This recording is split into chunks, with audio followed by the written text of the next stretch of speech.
Amin. Alhamdulillah kita masih berada di bulan Rajab, bulan di mana Allah lipat gandakan pahala. Maka bersemangatlah beramal soleh, karena bulan ini adalah bulan yang suci. Allah memberikan pahala yang luar biasa banyak dibanding hari-hari lainnya. Dan pada pagi hari ini alhamdulillah kita sampai membahas kepada bab tentang haji dan umrah. Sekarang masuk nomor 80 dengan judul meninggal saat haji atau umrah. Nomor 80, meninggal saat haji atau umrah.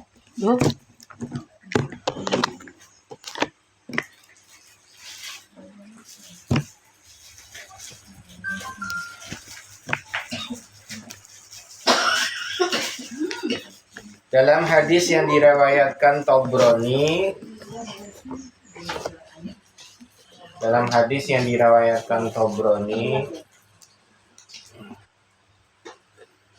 Rasulullah SAW bersabda, yang artinya barang siapa keluar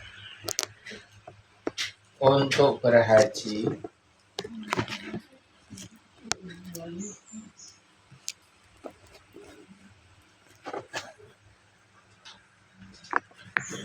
garis miring umrah, langsung tak singkat aja.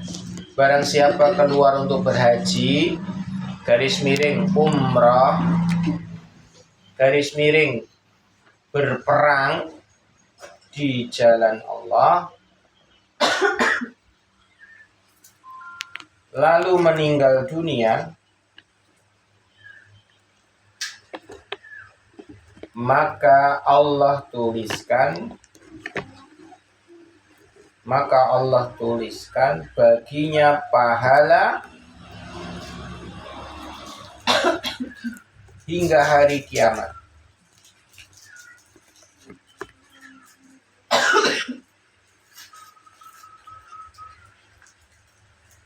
Saya ulangin ya, atau dibaca bareng-bareng. Yuk mulai. Barang siapa keluar untuk berhaji atau umrah atau berperang di jalan Allah, kemudian meninggal dunia, maka Allah tuliskan baginya pahala hingga hari kiamat. Nah, ibu-ibu yang dimuliakan oleh Allah Ta'ala, inilah keutamaan orang yang melakukan 3 hal ini. Jadi keluar dari rumah niatnya haji, ataukah niatnya umrah, atau niatnya berperang di jalan Allah, dan meninggal. Baik itu meninggal dalam perjalanan, burung umrah loh, burung haji loh ya, burung perang, tapi meninggal, maka dia sudah mendapatkan pahala seperti yang dilakukannya sampai hari kiamat. Masya Allah. Jadi dia seperti melakukan haji terus sampai kiamat, atau dia melakukan umrah terus sampai kiamat, atau melakukan perang terus sampai kiamat. Sebagaimana juga mereka meninggal di saat melakukan pelaksanaannya. Jadi saat berperang, maju perang, mati, meninggal syahid, maka itu mendapatkan pahala seperti perang sampai hari kiamat. Atau sedang umrah, sedang haji, mati, meninggal di tempat tanah suci atau tanah haram, maka termasuk mendapatkan pahala seperti haji dan umrahnya itu sepanjang hari, sepanjang waktu sampai hari kiamat. Ini dikisahkan oleh Abdullah bin Abbas radhiyallahu anhu. Tatkala seseorang sedang wukuf bersama Rasulullah SAW di padang Arafah, tiba-tiba ada onta yang menjatuhkan pengendaranya sampai akhirnya patah lehernya. Jadi bukan orangnya, menjatuhkan pengendaranya, ya berarti kan orangnya. Jadi ada onta, ya, atau ada orang yang naik onta sedang wukuf, tiba-tiba jatuh dari atas ontanya, jadi tiba seko onto lehernya patah. Nah, kemudian pada saat lehernya patah ini dia meninggal. Kemudian Rasulullah bersabda, mandikanlah dia dengan air dan daun bidara. Kafanilah dia dengan 2 kain ihramnya. Dan jangan kalian menutup kepalanya, serta jangan pula kalian beri wangi-wangian padanya. Karena sesungguhnya dia akan dibangkitkan di hari kiamat dalam keadaan mengucapkan talbiyah. Nah, peristiwa ini Bu menjadi sunnah bagi orang yang sedang ihram. Ihram itu berarti pakai baju ihram. Atau sedang melakukan pelaksanaan ibadah. Baik itu umrah maupun haji. Nah, di tengah-tengah ibadah itu misalkan sedang tawaf, keinjak-injak mati. Atau sedang sa'i keinjak-injak mati, atau enggak keinjak lah, mungkin kesandung atau lemes mati. Pokoknya saat sedang ibadah itu meninggal, maka dia dimandikan dan tidak dikasih wewangian. Kemudian mandinya ini disunahkan pakai air yang dicampur daun bidara. Dan daun bidaranya ini bukan dipetik terus ditaruh di airnya, bukan, digerus dulu. Jadi daun bidaranya diulek, digerus, ya kalau pengen halus ya di blender, nah, pokoknya dideplok sih, campur ke banyu nih. Kemudian dipakai buat memandikan jenazah. Kemudian tidak pakai wewangian, dibungkus dengan kain ihramnya. Jadi kalau muslimah, kain ihramnya kan menutup seluruh badannya, ya seperti itu. Ya seperti pakai pakaian ihramnya. Kalau perempuan, kalau laki-laki ya 2 helai pakaiannya ihram atas bawah. Dan tidak ditutup kepalanya. Makanya kalau pas acara orang meninggal di Masjidil Haram atau di Masjid Nabawi sedang disolatkan, terutama di Masjidil Haram sedang disolatkan berjejer jenazah. Nah, kok ada jenazah yang berjejer itu untuk disolatkan, kok tidak ditutup mukanya, berarti dia meninggalnya saat sedang ihram. Sedang ihram itu berarti sedang ibadah, sedang pakai baju ihram. Nah, biasanya ada peristiwa-peristiwa yang memang seperti itu. Jadi kalau jenazahnya itu ditutup semua, kapangannya dipocong semua, berarti meninggal biasa. Tapi kalau jenazahnya kok terbuka wajahnya saat disolatkan, berarti dia meninggalnya sedang ihram. Jelas ya Bu? Nah, itu dimandikan pakai daun bidara, dikasih kain kafan dengan ihramnya, kemudian disolati. Setelah disolati kemudian dikubur. Tidak dibawa ke tanah airnya. Nek mati ning wong Indonesia ya ora dibalikke ning Indonesia, ya dikubur di sana.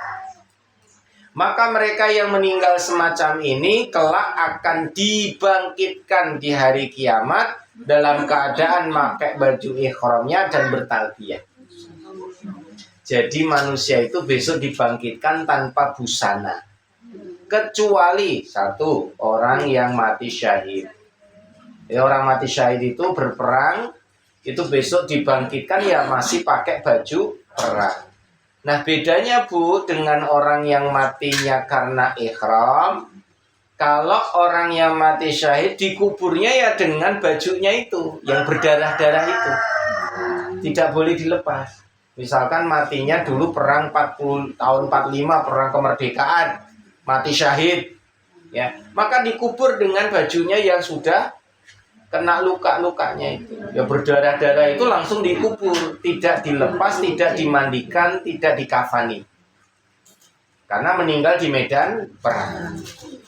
Nah, nanti dibangkitkan di hari kiamat ya dengan baju yang berlumuran darah tadi, berubah menjadi wewangian. Jadi darahnya ini menjadi minyak wanginya.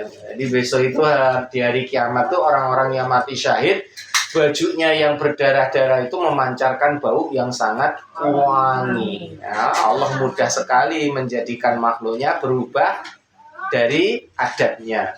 Contoh, api itu harusnya panas, tidak berlaku bagi Nabi Ibrahim karena apinya disuruh dingin, ya jadi dingin. Maka besok di neraka itu juga sama, Bu. Di neraka itu api harusnya panas, ternyata nanti ada api yang hawanya dinginnya luar biasa. Dan itu katanya siksaan di neraka yang paling menyusahkan. Jadi pada saat disiksa dengan api atau keadaan yang sangat dingin. Jadi kalau suruh milih, ternyata suruh milihnya siksa yang panas aja. Karena disiksa dengan yang dingin ini benar-benar sakitnya minta. Linu-linu sampai tulang-tulangnya tuh hancur. Makanya jangan salah, di neraka itu juga ada tempat yang dingin. Tapi dinginnya ini menyiksa sekali. Moga-moga kita semua selamat dari neraka. Gampangannya rasa jajal sih ya, koyo opo. Nauzubillah ya. Nah kembali ya Bu, jadi besok di hari kiamat itu orang dibangkitkan tanpa busana, telanjang seperti bayi yang dilahirkan, tidak bersunat. Kecuali satu orang yang mati syahid, dibangkitkan dengan baju-baju perang mereka yang berlumuran darah. Yang kedua yaitu yang dikasih pakaian langsung saat bangkit ya orang yang sedang ihram, sedang ibadah haji dan umrah. Sehingga pada saat mereka bangun dari kubur-kubur mereka sudah pakai baju-baju. Yang lainnya telanjang, mereka pakai baju. Nah, sambil bertalbiyah. Talbiyahnya ya labbaik Allahumma labbaik. Jadi besok di hari kiamat kalau ada kok orang sambil jalan, ya dipanggil malaikat disuruh kumpul kok sambil jalan sambil talbiyah, berarti matinya sedang ihram waktu itu ya. Masya Allah, nikmat itu. Nah, ini orang-orang yang mati dengan dibangkitkan kondisi istimewa. Nah selain dua ini matinya telanjang, dibangkitkannya telanjang. Habis itu langsung dikasih pakaian sama Allah. Orang yang dikasih pakaian pertama kali adalah Nabiullah Ibrahim alaihissalam. Jadi seluruh manusia dibangkitkan itu yang dikasih pakaian pertama itu Nabi Ibrahim. Ini menunjukkan bahwa para nabi pun dibangkitkan dalam keadaan telanjang, tapi langsung dikasih pakaian sama Allah Ta'ala. Nah manusia yang pertama dikasih baju adalah Nabi Ibrahim alaihissalam. Jadi para nabi rasul itu punya keistimewaan sendiri-sendiri. Ini saya kasih lagi tambahannya. Jadi di hari kiamat itu manusia pertama yang dikasih baju pakaian adalah Nabi Ibrahim. Yang kedua, manusia pertama yang diajak ngomong itu adalah Nabi Adam alaihissalam. Jadi Nabi Adam itu manusia yang diajak ngomong pertama kali sama Allah. Maksudnya sama Allah. Karena saat dibangkitkan itu nggak ada yang bicara, Bu, nggak ada yang berani bicara. Orang bangkit saka kubur terus geger. Teriak-teriak ngundang-undang bojone, ngundang-undang bapak ibu. Ora ono, Bu. Wedi kabeh. Celep wis meneng kabeh, wedi kabeh. Jadi bangkit dari kubur itu terdiam semua, tertunduk, terdiam, stabil. Enggak ada yang berani angkat bicara, enggak ada yang berani angkat suara. Sampai kemudian Allah memanggil manusia dan diizinkan bicara. Nah, manusia yang diajak bicara pertama adalah Nabi Adam alaihissalam. Nah yang ketiga, Nabi yang diizinkan memberi syafaat pertama adalah Nabiullah Muhammad sallallahu alaihi wasallam. Jadi Rasulullah adalah manusia yang pertama kali dibolehkan memberi syafaat. Yang lain tidak bisa. Jadi Rasulullah dulu, habis itu diikuti Nabi dan Rasul lainnya. Ini yang serba pertama ya. Serba pertama di hari kiamat. Lanjut ya Bu. Jadi kelebihan mereka yang berjihad yaitu berperang terus berumrah dan berhaji adalah pada saat sudah niat keluar dari rumahnya kok ndelalah meninggal, maka pahalanya mengalir terus hingga sampai kiamat. Masya Allah ya. Jadi kalau yang sudah pernah umroh haji di zaman dulu kok meninggal ya berarti pahalanya sampai saiki cek ngalir terus. Masya Allah, luar biasa.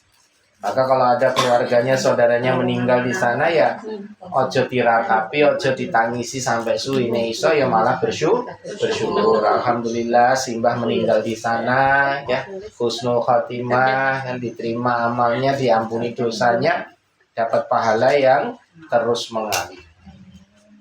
Makanya ada orang yang punya niat tuh mugo-mugo mati neng kono. Nah, gitu.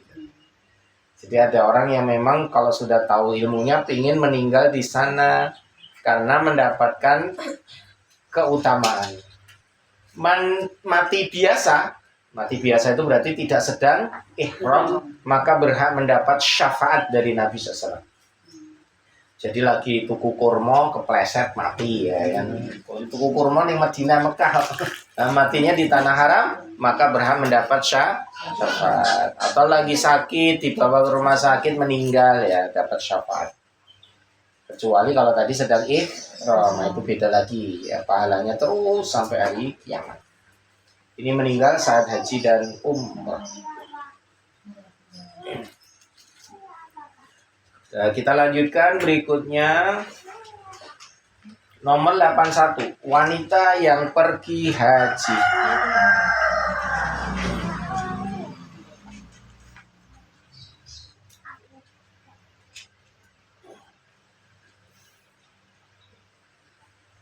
Aisyah radhiyallahu anha pernah bertanya kepada Nabi sallallahu alaihi wasallam, "Ya Rasulullah, mengapa kami itu maksudnya para wanita, mengapa kami tidak diikut sertakan berperang dan berjihad bersama engkau ya Rasul?"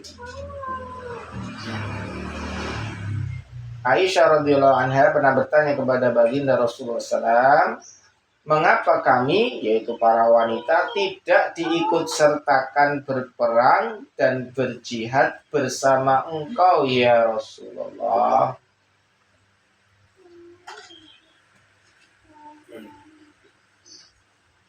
Maka beliau menjawab, untuk kalian, yaitu para wanita, ada sebagus dan sebaik-baiknya jihad.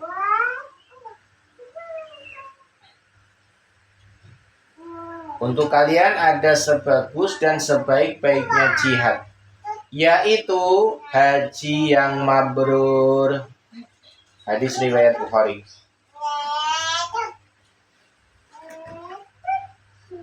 Hadis riwayat Bukhari.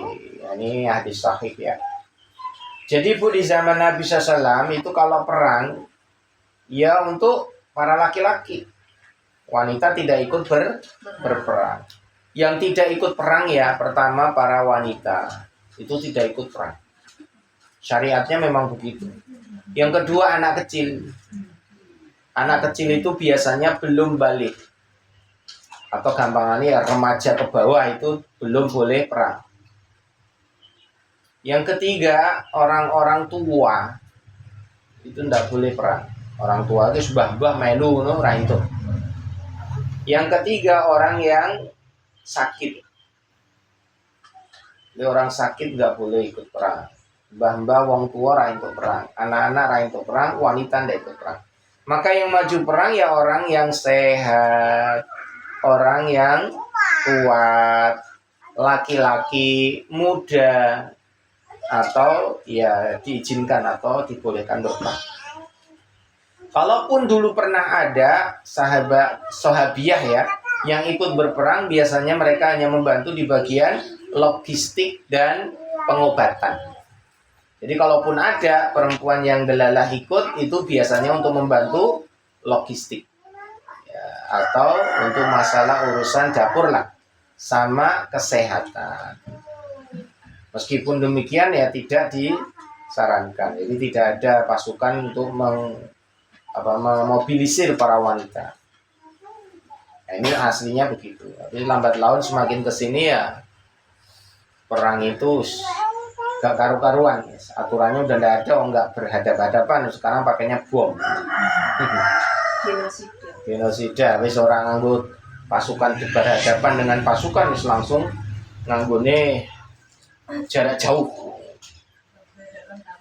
Maka Nabi ditanya sama Ibunda Aisyah tadi ya, kalau wanita nggak ikut perang terus gimana kan gitu. Nah, sebaik-baiknya perang atau jihad bagi perempuan adalah menunaikan haji. Maka ibadah haji ini bagi perempuan pahalanya mengalahkan. Karena sebaik-baiknya berarti mengalahkan pahala jihad.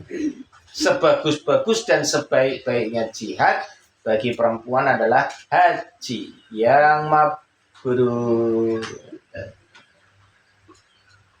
Moga-moga kita semua bisa menunaikan haji. Amin.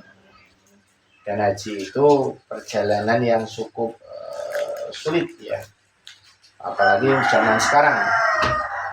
Artinya perjalanan itu ya proses untuk bisa melakukan haji sehari ini tuh butuh kesabaran ya, perjuangan. Karena daftar tunggunya lama, urung karuan umure nyanda gitu ya. Terus kondisi di sana ya memang benar-benar ibadah fisik. Nek fisiknya ora kuat yo stepan. Nomor 82. Mengusap Hajar Aswad dan Rukun Yamani.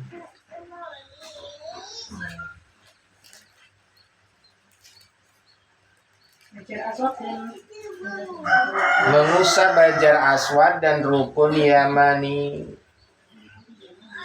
Rukun Yamani.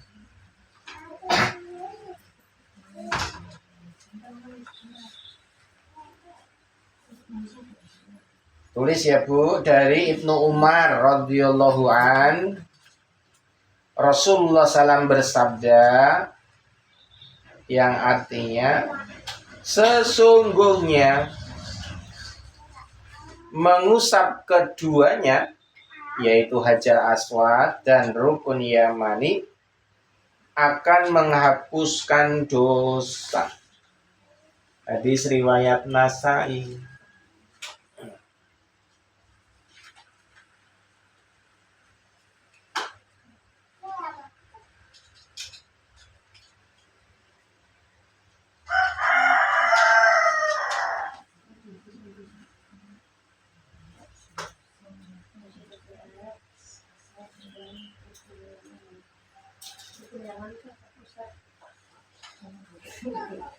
Oke, sekarang kita akan memberi penjelasan. Bu, Ka'bah itu bentuknya kotak. Nah, ada keistimewaan di Ka'bah ini adalah dua tempat yang disebut Rukun Hajar Aswad dan Rukun Yamani. Rukun itu artinya sudut. Nah, misalkan meja ini Ka'bah, perhatikan ya Bu, kalau meja ini Ka'bah, ini Hajar Aswad. Ini Rukun Hajar Aswad atau sudut Hajar Aswad. Ini Rukun Iraki. Rukun Iraki berarti segaris lurus dengan negara Irak. Yang ini Rukun Syami. Rukun Syami berarti segaris lurus dengan negeri Syam, ya Palestina, Yordan, Suriah. Yang ini Rukun Yamani, segaris lurus dengan negeri Yaman. Nah, dari 4 sudut ini yang istimewa memang Rukun Hajar Aswad dan Rukun Yamani. Ada sunnah berjalan dari Rukun Yamani ke Rukun Hajar Aswad sambil membaca doa sapu jagat. Rabbana atina fid dunya hasanah wa fil akhirati hasanah wa qina adzabannar. Rabbana atina fid dunya terus baca doa itu sampai ke Hajar Aswad. Nah, dari Hajar Aswad muter sampai Rukun Yamani bacanya zikir. Kemarin sudah kita sampaikan ya, Subhanallah, Alhamdulillah, La ilaha illallah, Allahu Akbar. Terus boleh zikir itu. Wah, kesel zikirku ganti istighfar, astagfirullah, boleh. Boleh baca yang lain, boleh. Doa boleh. Cuman sampai di rukun Yamani, sampai Hajar Aswad, cuman doa sapu jagat, nggak ada yang lain. Jadi sampai sini yo bacanya itu toh. Kalau di sini bebas, ya baca Quran ya boleh, menang ya itu, sambil minum ya boleh, ya ngobrol karo kancane ya boleh, tapi ya mana-mana. Baca macam-macam boleh, tapi kalau dari Yamani ke Hajar Aswad khusus, ya, doanya sapu jagat saja. Nah, di ujung sini tadi namanya Hajar Aswad. Disebut Hajar Aswad karena di sini ada batu namanya Aswad. Hajar itu batu, Aswad itu hitam. Batu Hajar Aswad. Makanya ono bojone sing ireng ya panggilannya Aswad. Aswad. Hajar itu batu. Nah dulu Bu sebetulnya batu Hajar Aswad itu warnanya putih, lebih putih dari susu. Susu dia putih ya, kilo putih menewus dan bersinar memancarkan cahaya. Sampai zaman dulu itu batunya ini memancarkan sampai Jazirah Arab. Jadi se-Arab itu sampai terang karena batu Hajar Aswad. Nah batu ini dari surga. Batu ini berasal dari surga. Dulu besar Bu batunya. Batunya dulu besar, berasal dari surga dan diletakkan oleh Nabi Ibrahim di sudut luar Ka'bah, di sudut Ka'bah. Jadi yang meletakkan pertama Hajar Aswad adalah Nabi Ibrahim. Batu ini berasal dari surga. Nah, karena dosa anak-anak Adam, batu ini kemudian hilang putihnya jadi hitam. Jadi hitamnya batu ini karena dosa anak Adam. Jadi anak-anak Adam banyak yang melakukan dosa-dosa, batu ini memudar-memudar jadi hitam. Nah, sampai sekarang. Nah, batu ini sekarang pecah. Dulu kan utuh ya, kemudian pecah. Nah karena pecah ini banyak pecahannya, akhirnya disatukan dengan semen. Jadi ono semen ya ditempel ke. Kan batunya dulu satu ini ditaruh ya.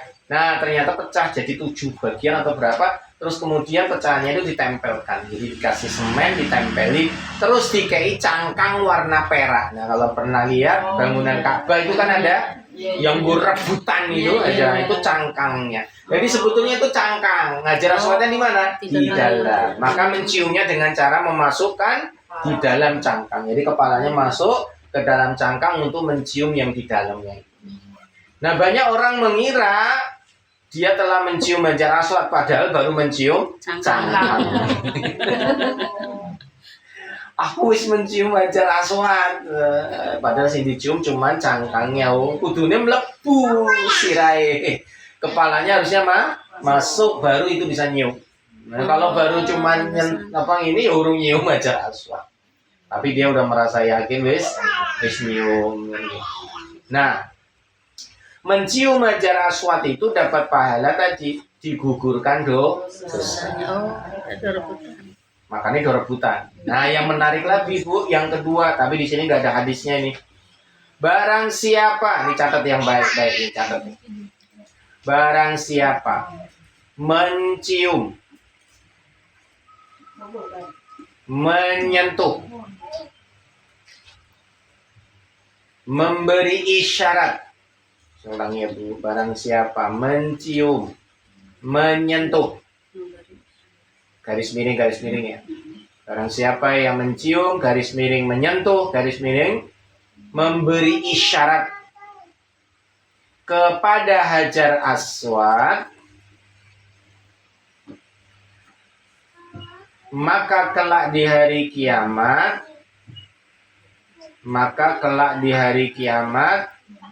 akan mendapatkan syafaat. Maka kelak di hari kiamat mendapatkan syafaat dari Hajar Aswad. Ya dari batu tersebut lah, yang ngasih yang ngasih syafaat. Nah catat lagi sudah. Kelak di hari kiamat, batu Hajar Aswad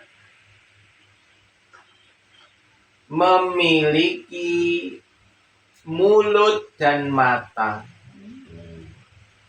Jadi kelak batu Hajar Aswad memiliki mulut dan mata untuk memberi syafaat.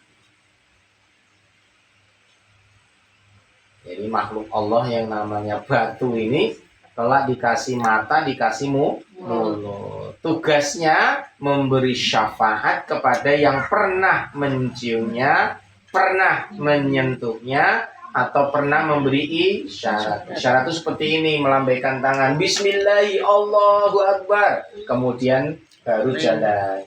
Jadi tata cara tawaf, kita berdiri di sampingnya segaris lurus Hajar Aswad, kemudian melambaikan tangan. Nek sing ado ya melambaikan tangan. Bismillahi Allahu Akbar. Terus langsung jalan. Subhanallah, alhamdulillah, la ilaha illallah, Allahu Akbar terus.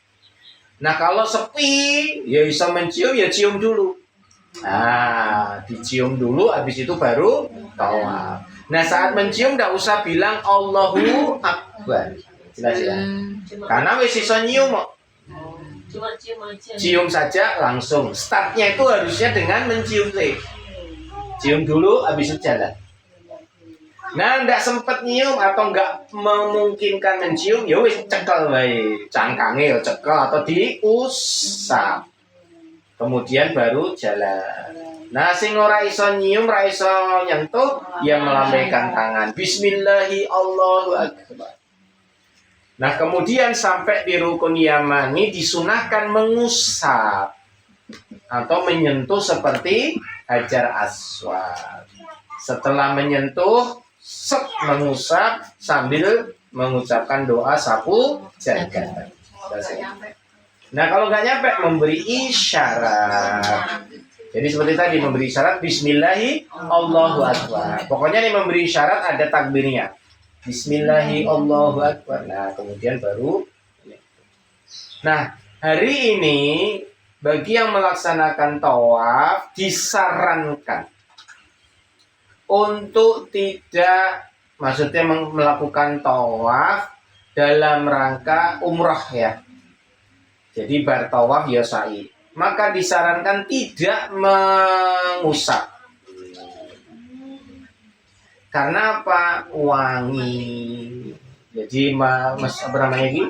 Hajar Aswad wangi nih pol, Ka'bah ki wangi nih pol, kiswahe yo wangi, watune yo wangi. Karena apa? Setiap saat diolesi minyak wangi. Padahal kalau kita ini sedang tawaf, sedang ihram nih ya Bu, kalau kena minyak wangi, ya berarti kena dam. Umroh sah, tapi engko bayar denda. Bayar dam. Bayar dam itu berarti yang menyembelih kambing. Makanya nih pas lagi umroh, memang kuwi umroh ojo nyentuh. Lah nyentuhnya nanti kalau sudah selesai umroh, kita tawaf tok, isine mung tawaf tok, ora karo sa'i, ora karo tahallul.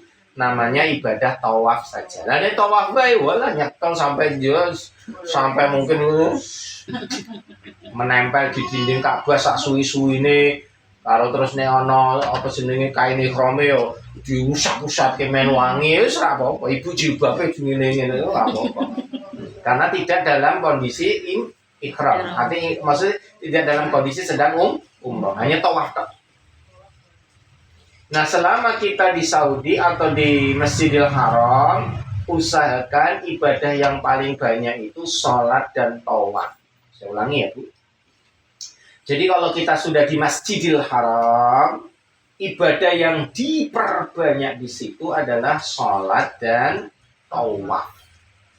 Karena tawaf nggak ada di tempat lain, ya kecuali di situ. Tawaf raiso ning Madinah, apa main di Indonesia, lah.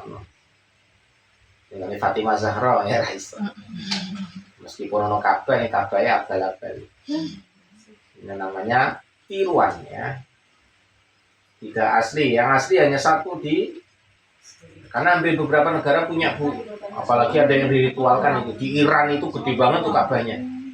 Jadi orang-orang Syiah itu mereka umrohnya tidak ke Saudi, tapi ya ke Iran sendiri. Mereka bikin tandingan Ka'bah sendiri, punya sendiri ya. Di Yaman juga ada beberapa aliran tertentu. Banyak kan orang-orang Syiah itu. Mereka nggak mau umrohnya ikut Ahlus Sunnah wal Jamaah atau ikut yang Saudi, itu nggak mau. Memang kan menyimpang itu Syiah. Nah kembali ya Bu, saya ulangi. Jadi kalau kita udah di Masjidil Haram, iso diakai sholat. Sholat apa ya? Sholat sunnah. Ya nih bar wajib ya rawatib, engko ana duha, engko ana tahajud, ana witir. Nih iso ya sholat sunnah mutlak. Nih memang kuat ya sholat tasbih. Pokoknya sholat diakehi. Sholat sunnah dibanyain. Misalkan duha ya Bu, biasanya di Indonesia mengeluru ini sampai 20 apa 30 sakemenge. Tahajud ya gitu, minimal 2 kok. Pokoknya dibanyain. Nah, yang paling menarik dibanyain lagi tawaf ya. Tawaf itu bebas Bu, sebelum sholat boleh, sesudah sholat boleh. Yang nggak boleh tawaf itu kalau sedang ada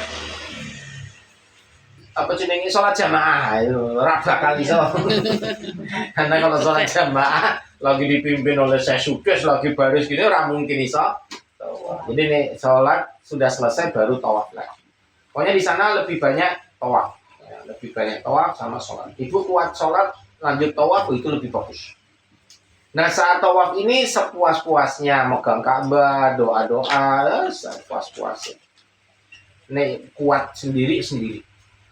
Nek wedi apa lemes ra kuat ya ngajak kancane.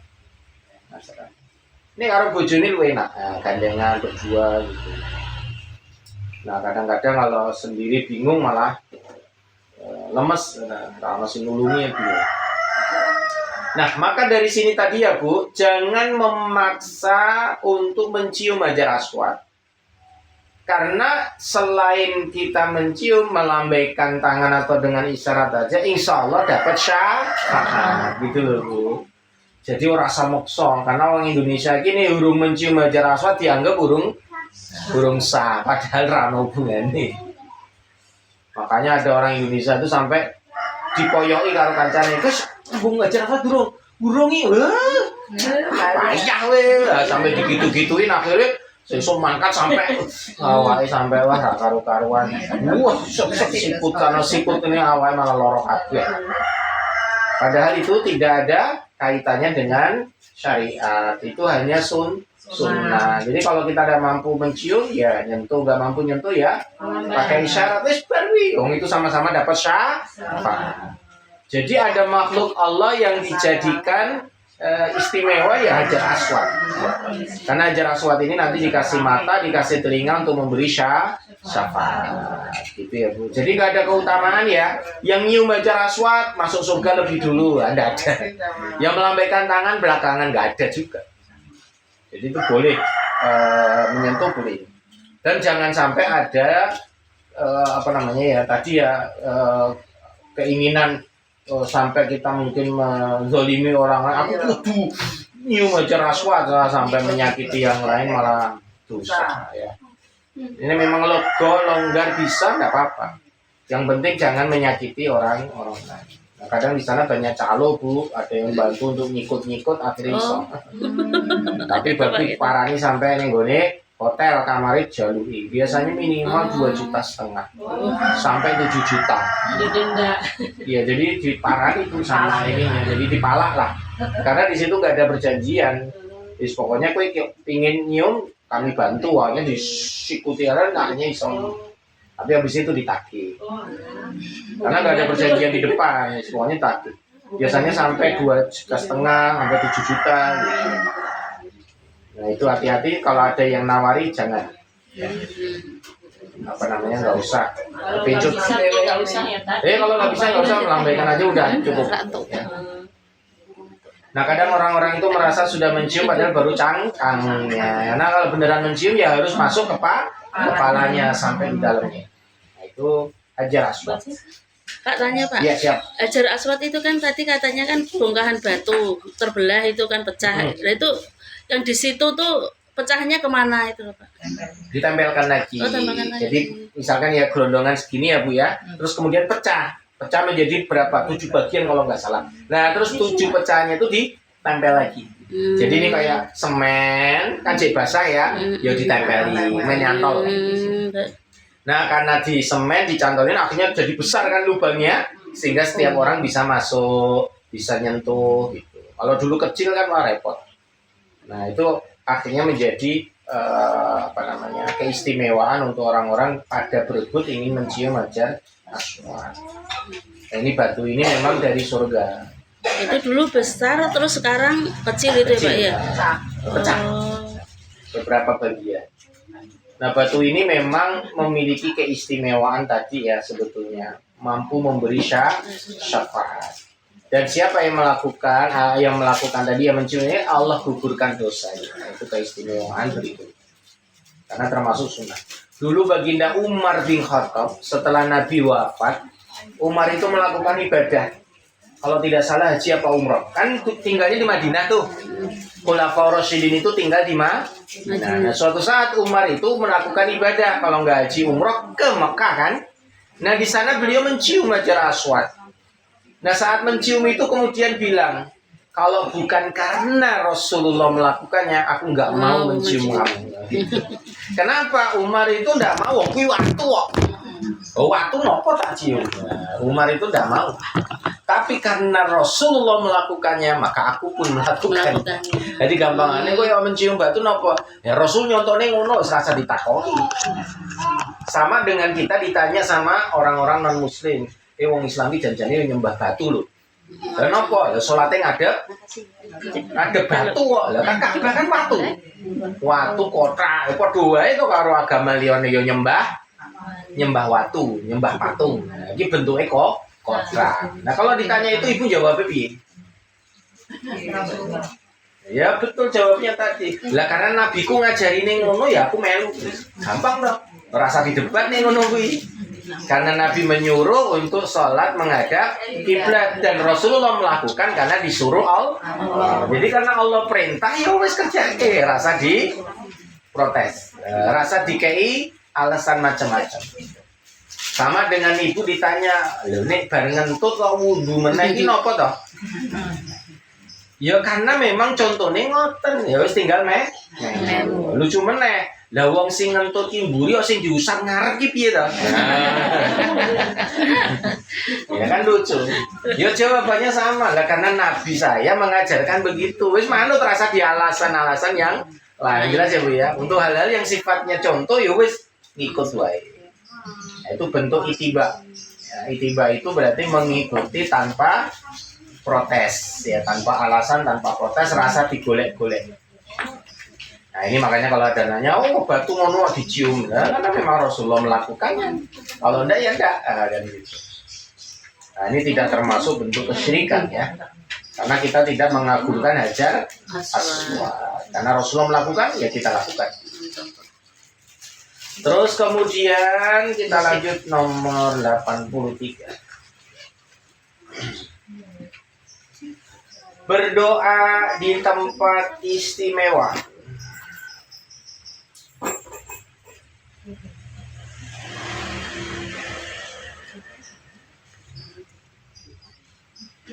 Catat kalimatnya, berdoa untuk kebaikan dunia dan akhirat. Berdoa untuk kebaikan dunia dan akhirat di tempat-tempat yang diberkahi, mudah dikabulkan.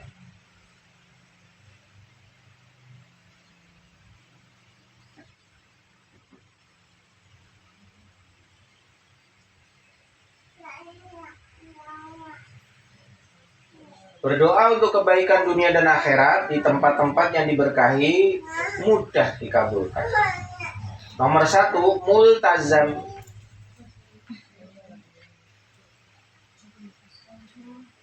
Nomor 1 adalah multazam.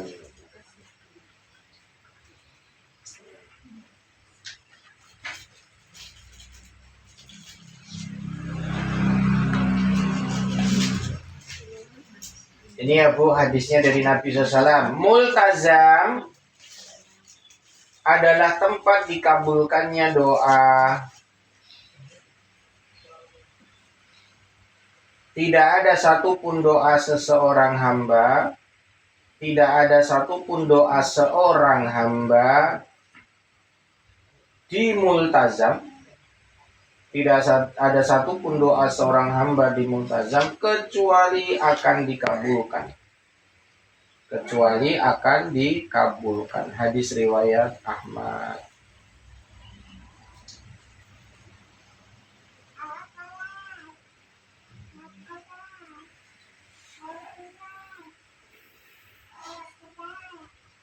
Jadi Bu, multazam itu tempat istimewa, rebutan wong doning kene karena ingin memanjatkan doa. Karena doa apa saja, urusan akhirat kah, urusan dunia kah, langsung cepat kabulnya. Di mana letaknya yang namanya apa tadi, multazam? Kalau ini Hajar Aswad, Bu, ini contoh Hajar Aswadnya di sini sekarang ya. Ini Hajar Aswad. Ini rukun Irak. Nah, di samping Hajar Aswad ini ada pintu Ka'bah. Nah, ini pintu dulu, pintu Ka'bah. Nah, di antara pintu Ka'bah dan Hajar Aswad inilah multazam. Misalkan ini ya Bu, ini dinding Ka'bah, ini Hajar Aswad, ini pintunya. Nah, misalkan ini ya.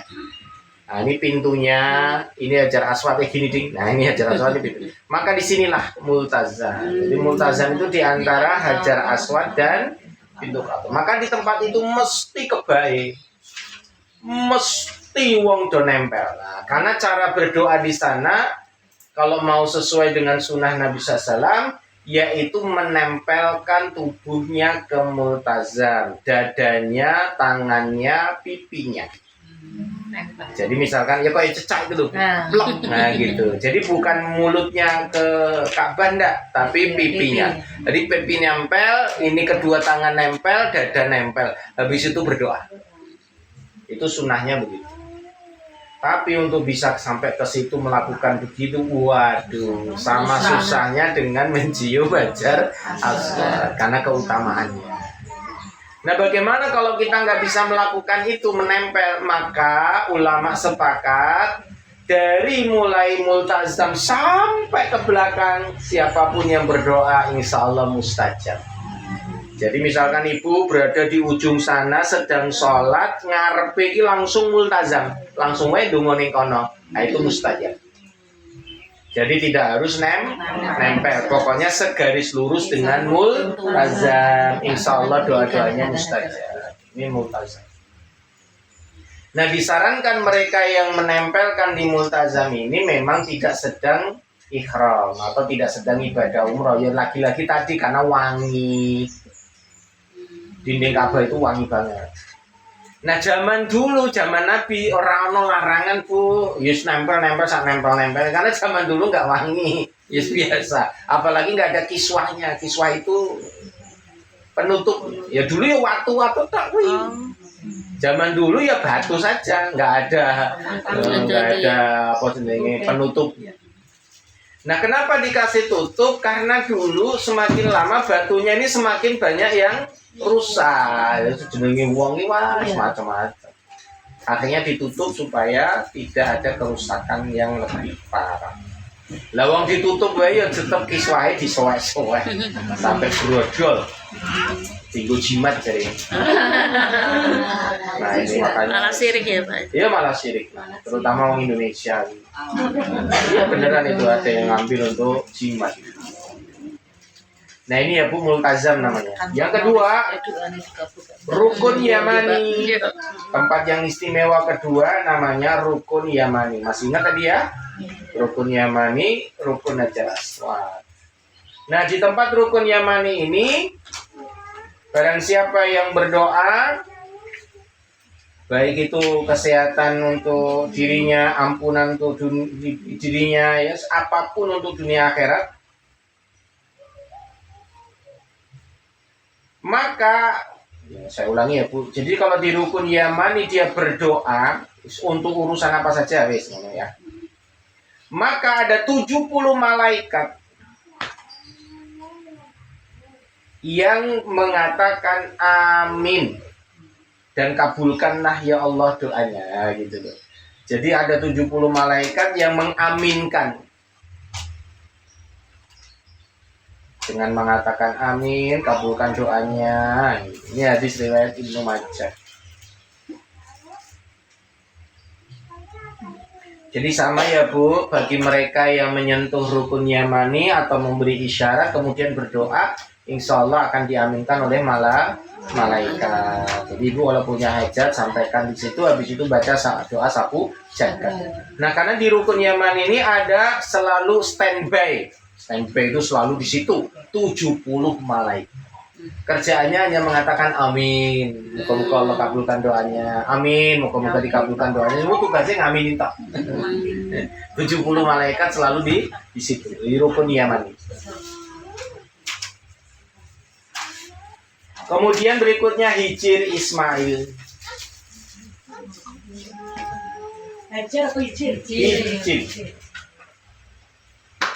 Hijir bagian dari Ka'bah, berbentuk setengah lingkaran. Hijir Ismail itu bagian dari Ka'bah, berbentuk setengah lingkaran, berada di sisi kiri dari pintu Ka'bah.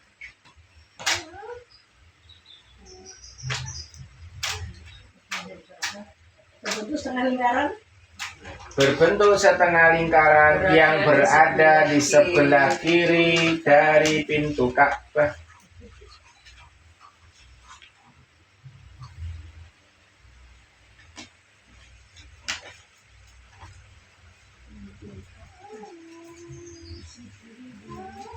Jadi ini contoh ya Bu. Kalau ini tadi Hajar Aswad, ini pintu Ka'bah, Hijir Ismail itu di sini. Nah, ini setengah lingkarannya itu di sini. Kalau ini pintu Ka'bah, jadi sebelah sini, sebelah kiri. Nah, Hijir Ismail ini tempat yang istimewa. Siapa yang berdoa di situ, Allah kabulkan. Karena di dalam Hijir Ismail ini mereka berada di dalam Ka'bah. Jadi siapa yang sholat di dalam Hijir Ismail sama dengan dia sholat di dalam Ka'bah. Kenapa demikian? Karena dulu Ka'bah itu besar dan Hijir Ismail itu berada di dalamnya Ka'bah. Di situ gede. Hijir Ismail itu di dalam. Tapi karena pernah banjir di zaman Nabi, akhirnya direnovasi, duitnya kurang, dananya kurang, akhirnya Ka'bah yang tadinya besar menjadi kecil. Nah, Hijir Ismail dulu berada di dalam, akhirnya neng jowo. Maka kata Nabi, siapa yang sholat di dalam Hijir Ismail, sama saja dia sholat di dalam Ka'bah. Nah, dulu Aisyah radhiyallahu anha disampaikan oleh Nabi SAW, jadi kalau kamu sholat ya di dalam Hijir Ismail, maka kamu seperti sholat di dalam Ka'bah. Karena Hijir Ismail itu bagian dari Ka'bah. Makanya banyak orang berebut Bu untuk bisa masuk ke dalam Hijir Ismail untuk doa. Ada lagi yang mengatakan talang emas. Jadi di dalam Hijir Ismail ini segaris lurus ke atas itu ada namanya talang emas. Jadi siapa yang doa di bawah talang emas atau di dalam Hijir Ismail, insya Allah dikabulkan, yang mudah dikabulkan. Nah, kenapa disebut Ismail, Hijir Ismail? Karena dulu yang membangunnya ini Nabi Ismail. Orang sampai dur, makanya disebut Hijir. Hijir itu artinya kamar neng urung dadi, janjane ngoten. Bu, ini ya, kotak ini kan ada dindingnya nih ya. Nah, dindingnya ini sudah melingkar, ini namanya hujurat. Makanya ada surat namanya surat hujurat, artinya kamar-kamar. Jadi orang yang sudah membangun 4 sudut ini jadi kamar, namanya hujurat. Tapi ini urung dadi kamar cuman separuh toh, iki sampai iki kini kurang, namanya hijir. Hijir itu dinding yang belum sempurna.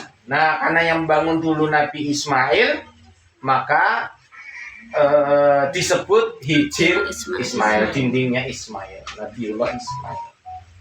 Nah, waktu itu bangunnya bareng Nabi Ibrahim. Nabi Ibrahim yang bangun Ka'bahnya, Hijir Ismail bantu karena masih kecil ya, hanya sampai segitu aja. Berikutnya makom Ibrahim. Makom Ibrahim. Nah, tempat istimewa lagi adalah makom Ibrahim.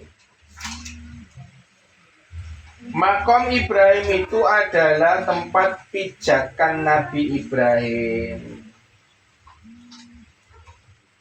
Jadi batu tempat berpijak. Nah, makom Ibrahim itu batu tempat berpijak.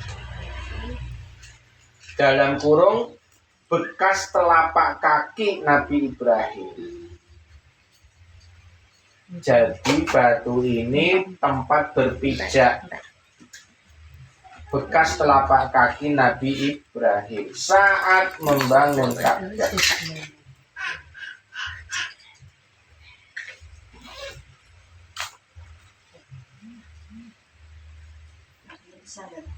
Kakinya besar, zaman dulu orangnya gede-gede.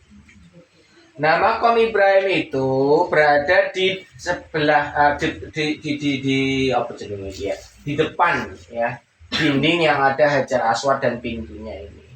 Jadi mereka yang sudah selesai melakukan tawaf disunnahkan sholat di belakang makom Ibrahim. Maka banyak orang yang menyentuh makom Ibrahim ini sambil berdoa. Nah, kalau kita menyentuh uyel-uyelan malah karo-karon ya wis mundur wae, pokoknya segaris lurus dengan makom Ibrahim berdoa. Insyaallah mustajab. Nah, iso nyentuh ya nyentuh. Ya, makanya kalau kita ingin melakukan tadi ya Bu, iso nempel ning Ka'bah, iso nyentuh makom Ibrahim, pokoknya saat kita sedang tidak ibadah umrah. Jadi hanya sekedar tawaf saja atau mau melakukan itu saja, mau doa saja. Nah, iso ya pernah semua lah melakukannya. Bismillah, insya Allah bisa. Amin. Itu namanya makom Ibrahim. Jadi makom ini bukan kuburan, tapi tempat berpijak. Depannya pintu Ka'bah.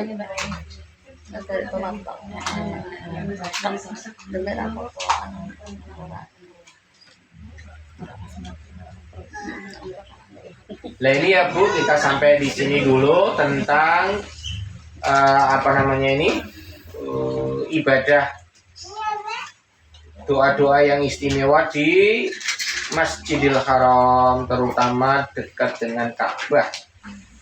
Makanya pada saat nanti ibadah, Ka'bah ini menjadi pusatnya, karena tidak ada ibadah haji dan umrah ya kecuali berada di situ.